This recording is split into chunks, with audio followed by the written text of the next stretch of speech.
Hello, everyone. Welcome to my YouTube channel. Today, I will be talking about how you can get started with open source, especially as a beginner like me. So, I'll be sharing my learning and my experience with you. Hopefully, you'll be able to learn something out of this, and let's get started. So, my name is Hira. I am a software engineer from Pakistan. Recently, I have developed a keen interest in DevOps and cloud native technologies, especially Kubernetes. Other than that, I'm also a community leader at Cloud Native Community Islamabad. Here are my social handles. I regularly share all of my learning on my Twitter and all of my learning resources as well.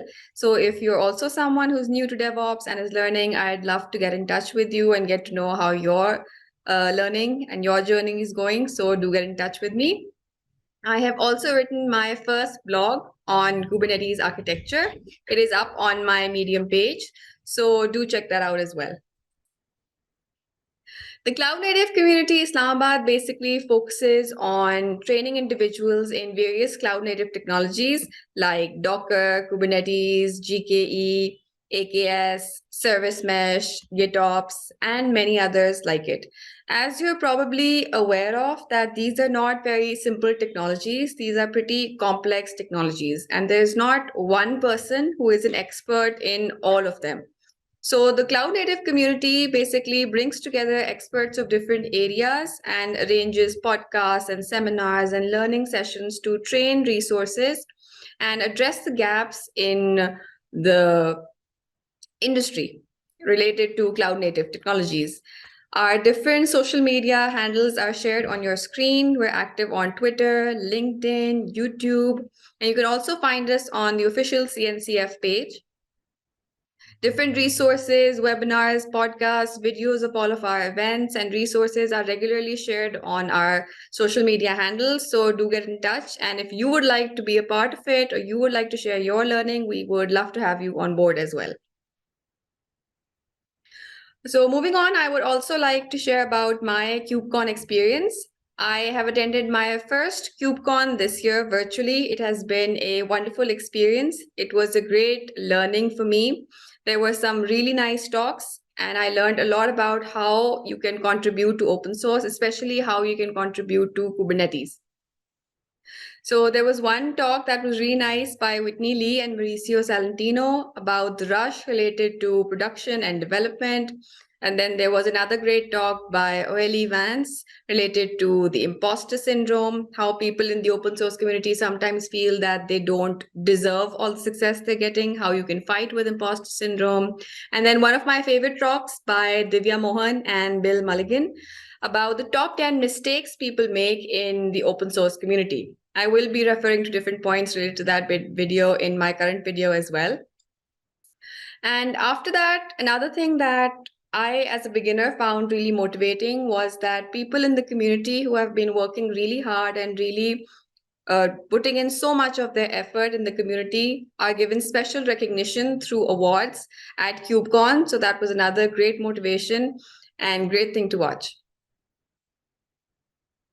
Okay, so let's start. First of all, I would like to briefly explain what is open source. I think most of you would already know, but just to put it out there again, open source basically means that the source code of a project is openly available. So anyone can view that code, anyone can contribute to that code.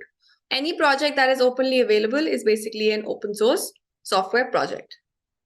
A nicer definition is provided to you on the screen. This one's from Red Hat.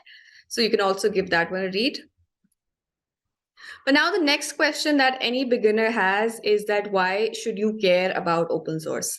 I had the same questions while I heard a lot of hype about it, but I didn't really know why should I care about it? Why does it even matter? So here are some statistics from the Linux Open Source Project Report 2022.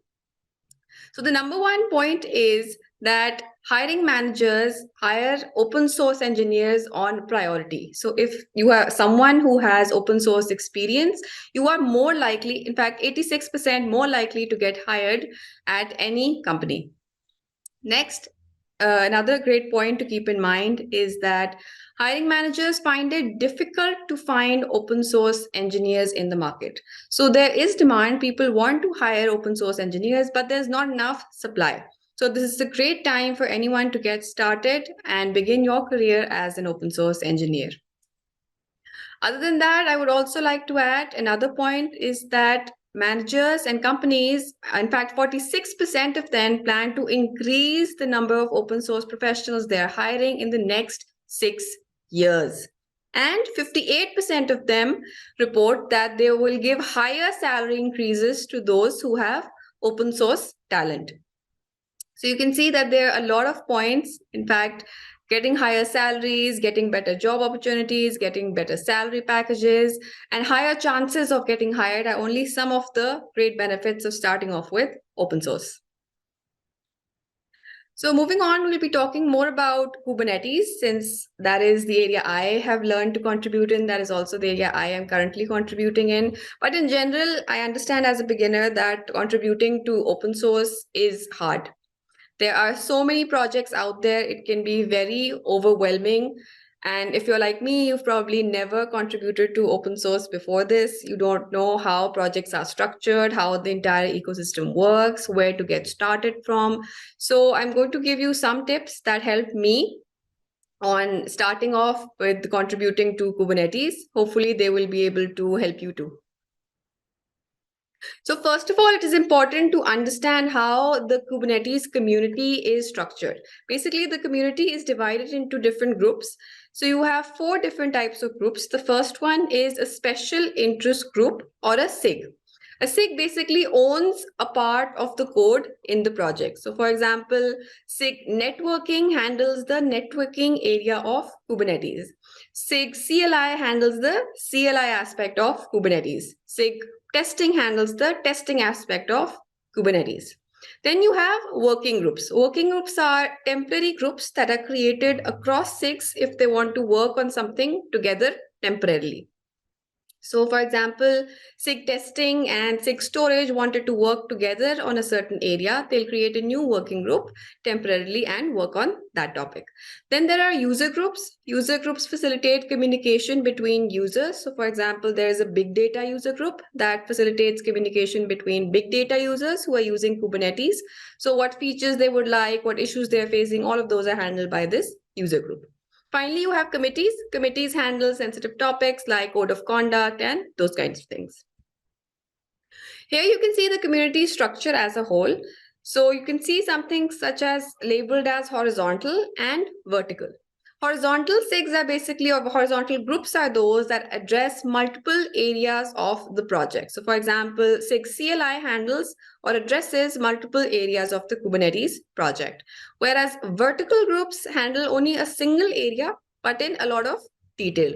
So for example, here you can see a vertical SIG called SIG scheduling. So SIG scheduling only handles the scheduling part of Kubernetes, but in more detail. So you'll see the difference between horizontal and vertical. Next, now that you've understood how the community is structured into different groups, next you need to find a project to work on. So for me, I think the best way was to use documentation. Documentation here is your best friend. Documentation is like a user manual to the entire project. Reading the documentation really helps one to understand what a certain SIG or what a certain project is working on. So documentation is a great place to start. Next, it would also be really nice if you could find something related to your job and interests. For example, if you're working as a QA analyst or a testing engineer, it would be nice if you could find a place for yourself in SIG testing. So you can start off looking for projects that are related to your current field or your current interest. Other than that, you can also look for projects that are using languages that you already know. So if you're already working in like Go or Python or Java, you can look for projects that are in those languages. So it will be easier for you to transition and actually begin your contribution journey. Okay, so once you've understood the community structure, you've identified which user group you want to be a part of, then you need to get involved with the SIG. and in fact actually start communicating with them. You can do this through their Slack channels, their mailing list. They have meetings. Zoom links for these meetings are shared online, so you can join these meetings and actually understand what kind of tasks they're working on, what areas they're working on, what people are assigned different tasks. So this is a great way to actually get involved and get to know what a SIG or what a project is working on. But one thing you should keep in mind is that it often happens that when you think you're the right fit for a certain group, or once you get involved, you realize that maybe this wasn't such a nice fit. So that's nothing to be afraid of. In fact, this happens with most people. So you can just go and look around and you will eventually find a right fit for yourself. And some nice Slack channels to get started with. I've added them in the slides. So there is Kubernetes users. A lot of beginners basically discuss their things over here, discuss their issues over here. Then you have Get Going with Kubernetes. This one is specifically for beginners. And then there's another one for Kubernetes related events. So these are some really nice channels that you can start getting involved with. Other than that, you can also find Slack channels related to the specific SIG. Okay, moving on, then coming to the contribution part, the actual contribution part. So one of the biggest mistakes in open source, as mentioned in Divya Mohan's video, was that most people, including myself, have thought that only code contribution matters. So in open source, if you're not contributing to through code, you probably think it doesn't matter. But that is not the case at all. There are so many other ways you can contribute other than code. So if you're not a coder, there's nothing to be afraid of. There is so many other options that I will just discuss after this that you can actually go for. But first, let me just cover the code contribution part.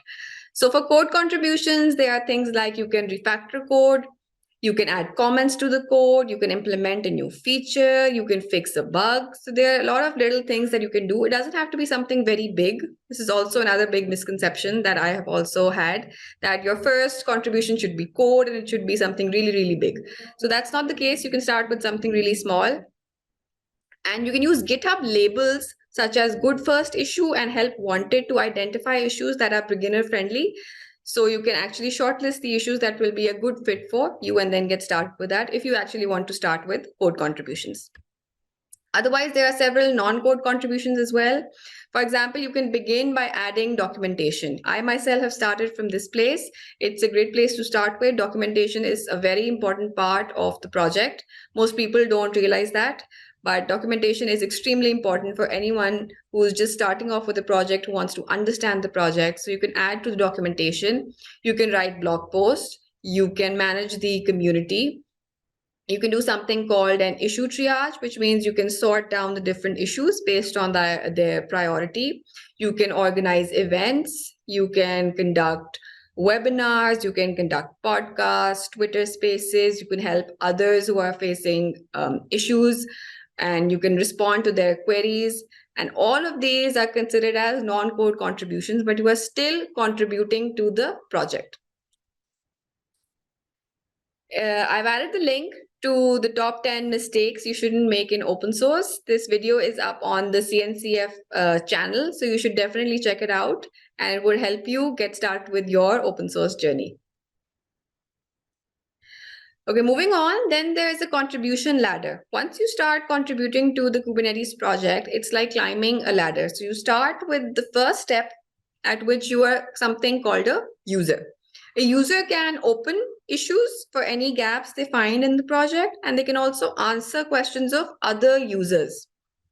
Once you've made some good contributions at this level, then you can be added into the project as a member.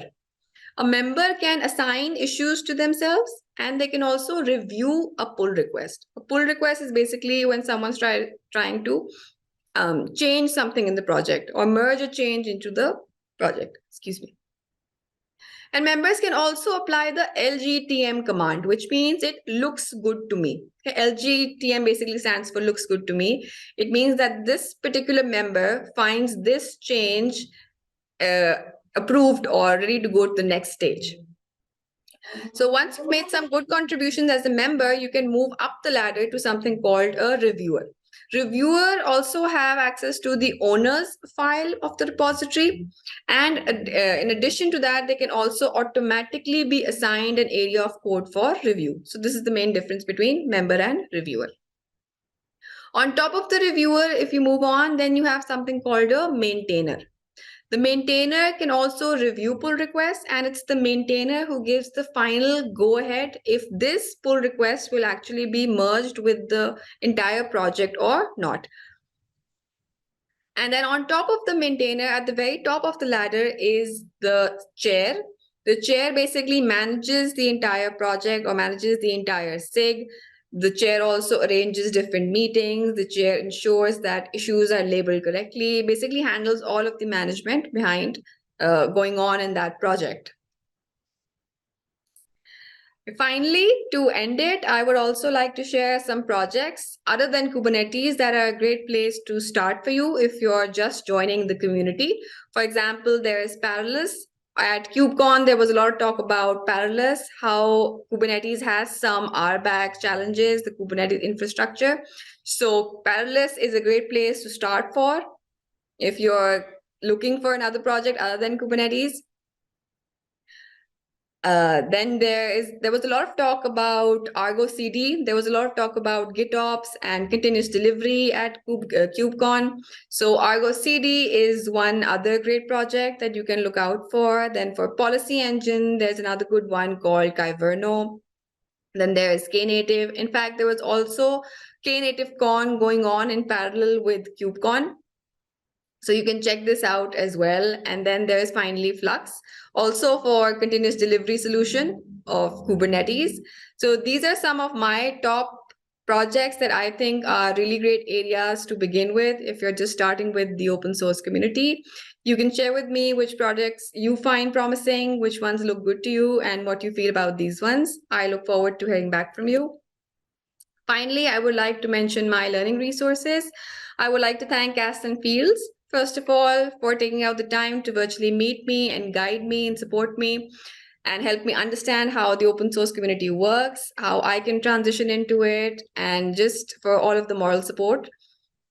After that, I would also like to thank Nikita Raghunath for the amazing videos she has posted. It has been a great learning resource for me. All of you should definitely check it out if you're interested in learning how to contribute to Kubernetes. And finally, I've also mentioned Divya Mohan's video about the top 10 mistakes in open source. So you should also check that one out. Other than that, I'm also writing my first CFP, which Castlin Fields has helped me out with and motivated me for. So I'm also looking forward to that. And finally, I would like to tell you that my next video will be an introduction to the cloud native landscape. So I hope to see you all over there. I hope you learned something new today. And thank you so much for joining. Stay safe, stay healthy, and I will see you again next time.